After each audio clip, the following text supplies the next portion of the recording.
bem-vinda a mais um programa Palavra Ética aqui na TV Comunitária de Belo Horizonte, a TVC BH, tvcbh.com.br, acessível também pela TV A Canal, canal 6 da NET e canal 13 da Oi. Eu sou Gilvander Luiz Moreira.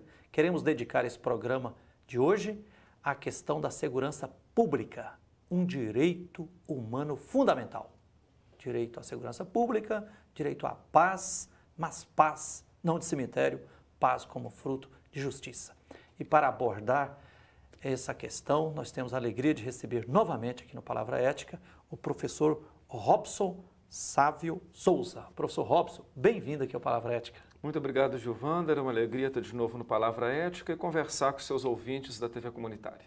Que beleza. Professor Robson Sávio Souza é professor da PUC Minas, é doutor em Ciências Sociais, é também integrante do Núcleo de Estudos Sociopolíticos, UNESP, é também integrante do Fórum Brasileiro de Segurança Pública. E o professor Robson, nós temos muitos motivos para entrevistá-lo aqui, mas o estupim foi que ele lançou recentemente esse livrão aqui, né, que tem como título Quem Comanda a Segurança Pública no Brasil?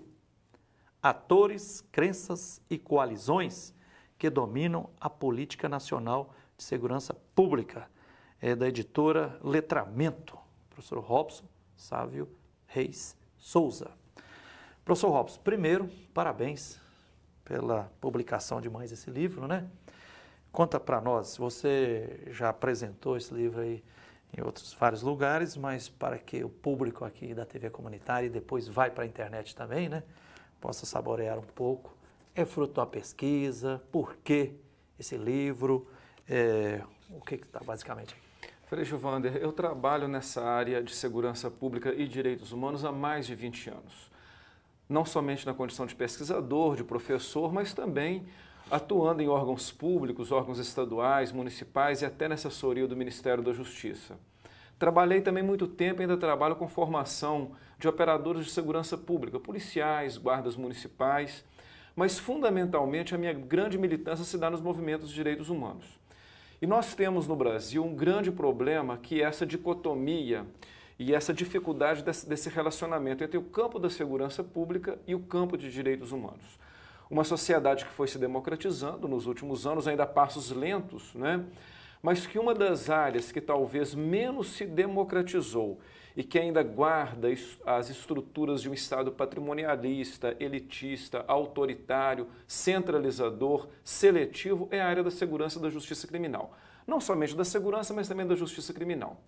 E foi um pouco preocupado com essa situação e a falta de estudos que tratassem da política de segurança, e não somente da criminalidade, do aumento de crimes ou das atividades policiais, é que durante algo em torno de 5 anos eu trabalhei essa pesquisa que começou ainda no mestrado e terminou no doutorado, e mesmo depois do doutorado eu consegui ainda avançar um pouco em alguns estudos. Então, digamos assim, esse livro é fruto de 20 anos de trabalho. Ah, tá, não nasceu da noite para o dia. Da noite para o dia, não. É um trabalho que é um trabalho teórico, de pesquisa, mas de convivência com movimentos sociais, com operadores da segurança pública, com a gestão da segurança pública, com a gestão do sistema prisional. Frequentei todos esses universos antes de escrever o livro. Então, Robson, aqui eu observo que você organizou o livro em 7 capítulos e, como diz o Frei Carlos Mestre, para a gente sentir o sabor do bolo, não precisa comer o bolo inteiro, mas verdade. Às vezes um pedacinho. Por exemplo, observe, no primeiro capítulo você trata a questão da segurança e democracia. Tem tudo a ver? Tem tudo a ver. E foi muito interessante, Frei Gilvander, sua introdução, porque ainda no Brasil, no senso comum, as pessoas, os cidadãos não conseguem perceber que segurança pública é um direito. É um direito como é o direito à saúde, como é o direito à educação, como é o direito à assistência social. A moradia, a terra, quer dizer, a segurança pública entrou na Constituição de 1988 no rol dos direitos sociais. O problema é que parte da sociedade, gestores do Estado e parte dos operadores policiais continuam achando que segurança pública é atividade policial, atividade de repressão, atividade de criminalização de movimentos sociais, atividade de ação seletiva que trata grupos de pessoas da sociedade de forma diferente. E esse aparato de segurança pública que atua de forma muito enviesada em detrimento de determinados setores ou socioeconômicos ou étnico-raciais, os negros, por exemplo, esse setor ele ainda, digamos assim, não passou por processos democratizantes. Ele, por exemplo, tem baixíssima participação social, baixíssimo controle social, baixíssimos canais de interação entre a sociedade e essa política. E o que eu tento mostrar no livro é que uma série de atores, desde os agentes públicos que são eleitos até os policiais, mas passando pela sociedade, pela mídia, pelo sistema de justiça, não querem nem saber de modificar essa situação. Professor Robson, há uns 10 anos atrás, eu assisti a um vídeo da luta por moradia digna no Rio de Janeiro e um depoimento de uma senhora, chegou nos 60 anos, ela dizia mais ou menos assim, falou, quando eu era criança, se eu estava perdida na cidade, se eu visse um policial e me aproximava, estou perdida, qual o caminho? Ela falou, hoje eu não posso dizer isso para as minhas filhas e nem para os meus netos. E ela falou, arrisco até a dizer, se você estiver perdido, você vê o policial, corra. E já tive notícia também de pesquisas, por exemplo, na UFMG, falando, por exemplo, um dos dados que constataram assim que a polícia que trata com as comunidades periféricas, né, as favelas e tudo, normalmente sem educação, autoritária, já chega reprimindo, disseminando um terror danado, né, um pânico. Mas policiais que estão cuidando da segurança em bairros de classe média para cima, têm outra postura. É verdade isso, Zé? Em boa medida, sim. Nós temos um aparato de segurança pública que ele trabalha de forma muito discricionária, na verdade. Quer dizer, em primeiro lugar, por que as pessoas hoje não creem nas polícias? Nós temos pesquisas, inclusive pesquisas nacionais. 70% das pessoas, elas não creem na polícia nem na justiça. Se as pessoas não têm credibilidade é porque elas têm motivações. Quando uma pessoa, por exemplo, vai denunciar um crime, quanta dificuldade que ela tem, como que às vezes ela é maltratada. A resposta de uma denúncia nunca é dada para o cidadão. O processo vai correndo e a pessoa não é informada de nada. E dependendo do tipo do crime, a pessoa ainda corre risco de ser vítima de violência. As pesquisas têm mostrado que nós temos um sistema policial brasileiro, que é um sistema policial que eu diria assim, totalmente superado para uma sociedade democrática. Primeiro, duas polícias que são totalmente distintas, tanto em termos de ação, número, forma de atuação, duas culturas totalmente diversas, que deveriam trabalhar de forma articulada dentro do ciclo policial e que, na maioria das vezes, acaba disputando espaços institucionais. Obviamente, isso afeta a qualidade do serviço da segurança pública. Eu estou dizendo das instituições e não necessariamente de policiais que têm bons policiais. Por outro lado, nós temos nas cúpulas das duas instituições, delegados e os coronéis, os oficiais, uma boa formação, mas aqueles policiais que trabalham na base com o cidadão não têm formação continuada, são os que recebem salários mais ruins e que não têm controle da atividade. Nós não temos no Brasil nenhum órgão de controle externo. Então acaba que o trabalho policial ele é muito permeado por ações discricionárias dos policiais dependendo do local onde eles atuam. É claro que um policial que atua num bairro de classe média, que são formadores de opinião, que se houver excesso de violência policial vão denunciar o Ministério Público, vão ter um advogado, é um tipo de atuação. Quando é na periferia, eventualmente é de outra forma. Até porque é uma ideia da sociedade que a violência e o crime estão na periferia, né? E que lá o Estado tem que atuar de forma violenta. Também, digamos assim, um imaginário social que quase que autoriza as instituições policiais a agirem de forma seletiva e discricionária. E é isso que tem que mudar. Uma política pública, um direito, ele tem que ser tratado de forma isonômica, é igual para todos. Mas isso, Frei Gilvander, não é somente a polícia. Veja o nosso sistema de justiça, por exemplo. Exato. Quem são aqueles que são presos? Né? Eu dou exemplo, porque hoje se fala muito em drogas, eu dou exemplo muito claro. Os pequenos aviõezinhos, todos presos, lotando as nossas prisões superlotadas e progredindo no crime dentro das prisões, haja vista a situação prisional. Os grandes traficantes, aqueles traficantes que se associam a políticos, a empresários, os que produzem e distribuem a droga, nenhum preso. mas o sistema está todo focado somente lá na ponta, na criminalização de um pequeno grupo. E isso serve para outros tipos de crimes. Ou seja, simplificando, o modelo de polícia que nós temos não é um modelo de polícia democrática. O modelo de justiça que nós temos não é um modelo de justiça democrática. Acontece que há uma certa passividade em relação à sociedade, aos governos e aos operadores desse sistema de achar que é assim mesmo e que nada vai mudar. E nós sabemos que não é Deus que quer assim. Nós é que temos que atuar para que as coisas mudem. Professor Robson, eu estou observando que no segundo capítulo você trata a segurança do livro aqui, né? Quem comanda a segurança pública no Brasil, né? Livro do professor Robson, lançado recentemente. No segundo capítulo você trata a segurança pública da polícia à política. Você, com esse título aqui, me faz recordar que quando nós estamos aí junto com o povo das ocupações urbanas, fazendo manifestações, marchas ou trancando o trânsito e tudo, aí vem a polícia, chega para tentar cercear. E, normalmente, um dos argumentos que a gente coloca, inclusive nas notas públicas, para mostrar a legitimidade e a necessidade dessas lutas coletivas por direitos fundamentais, né, a terra, a moradia, a saúde, a educação, etc., normalmente a gente diz assim, olha, problema social não é questão de polícia, é questão de política. Qual a relação mesmo que se aborda no livro aqui entre polícia e política? Duas palavrinhas que se parecem, né? E que são fundamentais. Primeiro, essa perspectiva que no Estado democrático de direito, pelo menos na perspectiva formal, porque convenhamos, democrático nós ainda temos um longo caminho, né, para chegar lá, mas pelo menos no Estado democrático de direito formal, todas as instituições públicas, as agências públicas deveriam tratar todas as pessoas de forma isonômica. E não é o que acontece. O exemplo que o senhor dá das ocupações urbanas, das manifestações, ele é muito didático. Por quê? Porque aqui você tem o direito liberal, que é o chamado direito de ir e vir, se sobrepondo ao direito social, que é o direito à moradia, à terra. E o Estado, ao invés de atender e mediar essas duas possibilidades de direito, geralmente usa o seu aparato de contenção e de repressão para proteger os direitos liberais em detrimento dos direitos sociais. Por isso que eu digo que a segurança pública no Brasil não muda, não é só porque as polícias não querem mudar, não. É porque os governos não querem mudar. O senhor veja bem, e no meu livro eu trato disso, os governos de esquerda na área da segurança pública se procedem como se fossem de direita. Não propõe nenhuma reforma substantiva no aparato de segurança pública.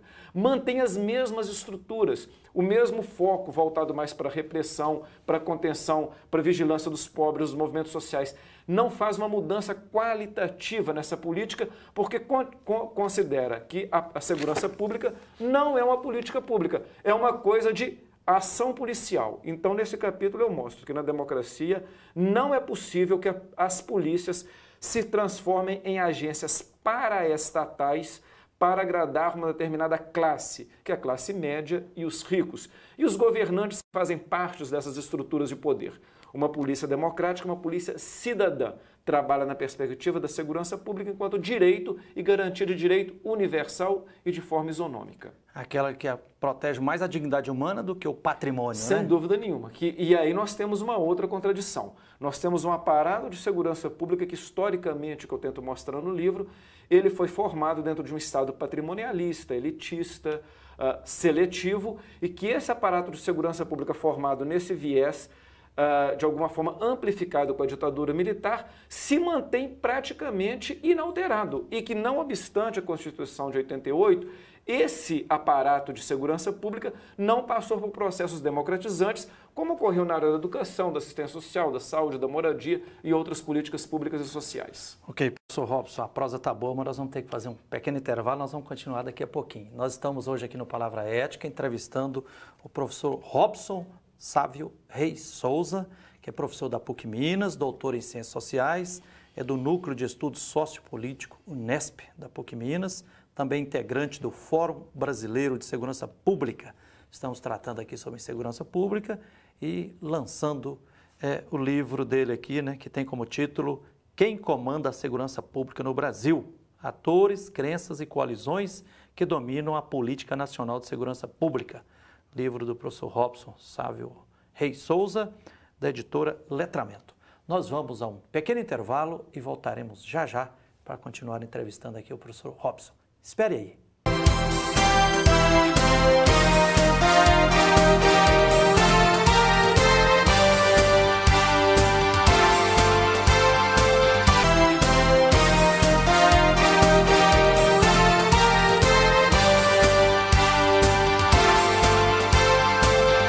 Olá, estamos de volta com o programa Palavra Ética aqui na TV Comunitária de Belo Horizonte. Eu sou Gilvander Luiz Moreira. Estamos entrevistando o professor Robson Sávio Reis Souza. O professor Robson Sávio Souza é professor da PUC Minas, doutor em Ciências Sociais, é do Núcleo de Estudos Sociopolítico Unesp da PUC Minas, também integrante do Fórum Brasileiro de Segurança Pública e ele está comentando conosco aqui o livro que o professor Robson lançou recentemente, né, que tem como título Quem Comanda a Segurança Pública no Brasil? Atores, crenças e coalizões que dominam a política nacional de segurança pública. Professor Robson, no final do primeiro bloco, você estava assim mostrando a relação, como é que é a relação entre polícia e política, e argumentando que isso é fruto de uma pesquisa de mais de 5 anos. Você mostra que está passando da hora de se colocar em prática uma política cidadã que cuide mais da dignidade humana e menos ou não só do patrimônio, né? Perfeito. E você mostra aqui também que tem várias disputas entre os atores. Quais são essas disputas sobre a questão da segurança pública? Então, Frei Gilvander, o que nós observamos? Que durante todo esse período de redemocratização, aconteceram pequenos ajustes na área da segurança pública, que a gente chama de mudanças incrementais, que na verdade não mudou o modus operandi, a forma de estruturação e de serviço da própria polícia. O que nós temos hoje, não obstante ter tido nesse tempo aumento do número de policiais, melhoria do salário... um grande aumento, não é? Melhoria dos salários policiais, aumento do número de aprisionamentos, porque todo mundo acha que é só prender que vai resolver, aumento de investimentos. Minas Gerais, por exemplo, nos últimos 15 anos, foi o estado que mais investiu em segurança pública. O que produziu isso? Produziu mais gastos para o estado e muito mais gastos. Hoje o estado não consegue manter esses gastos. Um sistema prisional hiperlotado, que não consegue cumprir a sua função social, que é a ressocialização, a reintegração do preso à comunidade. Altamente desumanizante, né? E as taxas de crimes violentos são estratosféricas, continuam nas alturas. Nós temos, o Brasil tem o maior número de pessoas mortas no mundo. São cerca de 60 mil pessoas. A maioria jovens, na faixa etária entre 14 e 29 anos, pobres e negros. Ou seja, as falhas na segurança pública penalizam muito mais um determinado setor, um determinado segmento da sociedade, que são os pobres, os negros, aqueles que não têm, muitas vezes, oportunidades e acabam sendo vítimas da violência que está difusa no seio da sociedade, uma sociedade muito violenta. Além disso, você tem um aumento estratosférico dos gastos com segurança pública. A pergunta é, não obstante tudo isso que foi feito nesses 30 anos, continua valendo a pena investir nesse modelo? A minha tese é que não. A minha tese é que nós temos que, na área da segurança pública e da justiça criminal, envolvendo também a justiça criminal, é preciso reformas estruturais. Nós precisamos, por exemplo, em relação às polícias, pensar no que a gente chama de um ciclo único de polícia. Uma única polícia com participação e controle social que vai fazer toda a atividade policial. A polícia ostensiva, a repressão qualificada quando necessária, a investigação, otimizar o trabalho, fazer com que essa polícia atue em parceria com a comunidade e uma única instituição policial. E não duas polícias disputando espaços de poder. A militar é civil. Como acontece hoje. Então, em relação à polícia, nós precisamos de um novo modelo de polícia. E os estudiosos têm demonstrado essa necessidade. Em relação ao sistema prisional, é outra área que não adianta fazer remendo novo num pano velho. Nós temos um sistema prisional altamente oneroso que não recupera quase que ninguém. Os índices de reincidência, de violência são terríveis. E mais do que isso, hoje, parte do crime organizado é comandado de dentro dos presídios. Existem vários mapeamentos que mostram que facções criminosas comandam o crime dos presídios na sociedade. Então, olha bem, é o Estado produzindo crime. A sensação de medo, de desconforto das pessoas, tendo em vista os altos indicadores de criminalidade, provoca diminuição da coesão social, baixa da solidariedade. As pessoas, todo mundo se desconfiam do outro. Olha o que a segurança pública produz no tecido social. Ou seja, a segurança privada bate palmas e ri até aqui porque todo mundo acha, a classe média, que tendo segurança pública ruim eu vou comprar tudo, seguro, cerca, grade, carro blindado. E isso não vai resolver, porque há uma diferença entre proteção, que é individual, e segurança pública, que é coletiva. E não adianta ter uma hiperproteção individual se eu frequento e participo dos espaços públicos. E as pessoas acham que ter proteção, comprar proteção vai resolver tudo, principalmente a classe média. Resumo da ópera. Nós temos grupos que querem manter esse atual modelo e nós temos grupos que já chegaram à conclusão que esse modelo está fracassado. Ele é caro, ele é violento, é oneroso, não é efetivo e produz mais violências e um medo social. E é isso que eu tento apresentar no livro. Professor Robson, a sua reflexão que está no livro aqui me faz lembrar do grande Darcy Ribeiro, Claro. Num dos textos dele, que o título era O Óbvio, e tratando sobre a questão educacional no Brasil. Ele defendendo uma tese lá assim, olha, no Brasil ainda continua um altíssimo analfabetismo, não é por acaso não, é interessado. Então, lembrando Darcy Ribeiro aqui, eu te pergunto, essa crítica toda que você, fruto dessa pesquisa e que desagou nesse livro, né, quem comanda a segurança pública do Brasil, por que nós temos essa atual insegurança pública, esse tipo de polícia muito ainda militarista, né, com legados muito fortes lá da época da ditadura, que pensa que seu foco principal é a repressão, é punir, castigar, é prender e tudo. Isso é por acaso? É por incompetência teórica ou de gestão?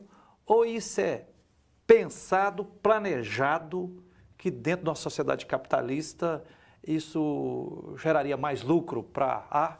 E qual que é a...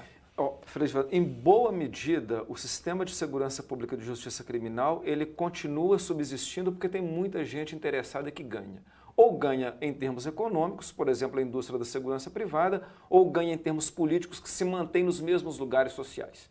Então, para tentar apresentar quais são esses atores que ganham, ganha o Executivo Federal e Estadual, que comanda as polícias e a política, e que não querem ter os custos políticos para fazer mudança. Preferem empurrar para lá, deixar para lá. Não querem assumir os custos. Ou seja, continua enxergando segurança pública não como política, mas como atividade policial. Prova tanto que, inclusive, nos governos de esquerda, quando a polícia faz alguma coisa de excessivo, o governador vai lá e diz que a polícia cumpriu os protocolos. Eu não sei quais protocolos. Né? Segundo, ganha o Congresso Nacional Conservador, que quando aumenta algum tipo de violência, a sociedade exige mudanças, ele produz mais leis de recrudescimento penal, mais prisões, mais recrudescimento penal que não serve para nada e que não diminui o índice de violência, mas que para eles serve para se mostrarem como aquelas pessoas que estão atendendo às demandas da sociedade, essa demanda de uma sociedade vingativa interclasses. Ganha muito as cúpulas das instituições policiais que querem manter o seu poder, o seu locus de atuação. Ganha a nossa mídia perversa, que trata de forma diferente, que produz julgamento nas televisões e nos programas televisivos ao arrepio da lei, porque quem processa a justiça é o Poder Judiciário. Ganha o sistema de justiça que se mantém elitista, discricionário, muito bom para um segmento social e para outros não. E ganha, obviamente, a segurança privada. A sociedade perde muito.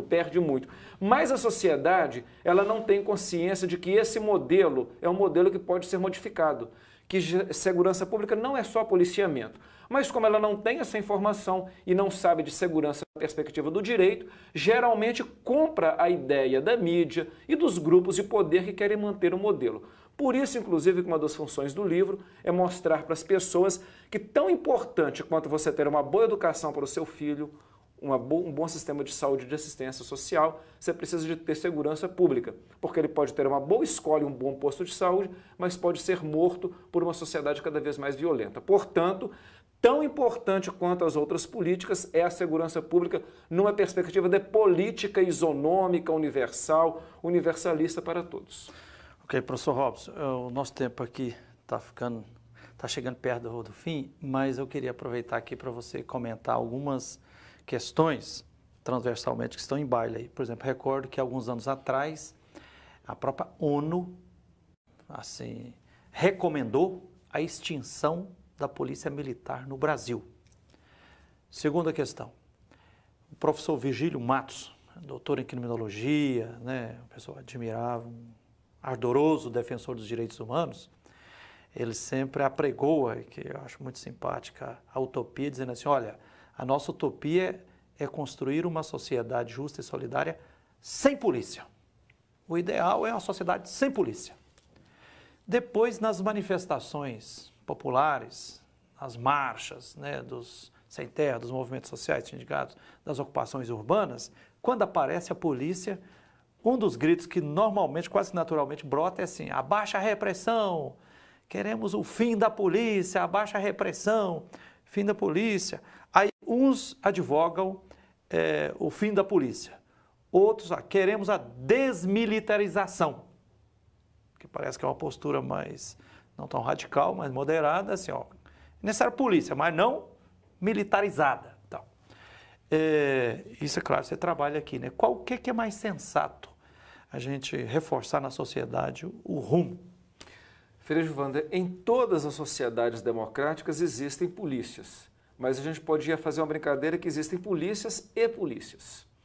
Numa perspectiva de uma polícia cidadã, é um órgão do Estado e não de governos para proteger o direito das pessoas, a vida, a condição de sociabilidade. Até porque numa sociedade capitalista, sempre o mais poderoso, o mais rico, o que se acha melhor do que o outro vai querer se impor. E é preciso de órgãos estatais para refrear os nossos impulsos individuais. Claro. Então, uma polícia, numa perspectiva cidadã, com controle e participação social, é uma polícia democrática, como nós temos um sistema de saúde que tem os operadores que a gente espera que sejam democráticos. Então, eu não sou contra a existência de polícias numa perspectiva democrática. Acho que o viés militar é um viés ruim, que não existe nenhum inimigo público, a polícia ela tem que cuidar de todos de forma indistinta, e o viés militar é pensar sempre a perspectiva de que um inimigo deve ser combatido, deve ser morto, deve ser dizimado, mas eu acho que também a Polícia Civil brasileira não é boa, não. Ela é muito ruim, ela tem muitos problemas. Aliás, a tortura também acontecia nas delegacias e acontece até hoje. Então, o que eu apregou, o que eu advogo aí, a minha tese, é que nós temos que fazer uma reforma do modelo policial, criando uma única polícia democrática, cidadã, que opere nos marcos da democracia, da cidadania, com controle externo, com participação social e voltada para a proteção isonômica de todos os indivíduos da sociedade. E tem que ter também participação e compromisso da sociedade organizada para pressionar para que aconteça, né? Essa mudança na polícia. Participar em planejamento, monitoramento e na execução das atividades, porque toda agência pública ela deve responder às demandas da sociedade e não atuar de forma independente ou atuar para agradar somente governos. Professor Robson, obrigado pela participação aqui no Palavra Ética. Parabéns mais uma vez pelo livro, né? Quem comanda a segurança pública no Brasil, né? Esperamos que você retorne aqui outras vezes, tá? E obrigado pela atenção, telespectador, você que nos honra com a sua atenção. E até o próximo Palavra Ética.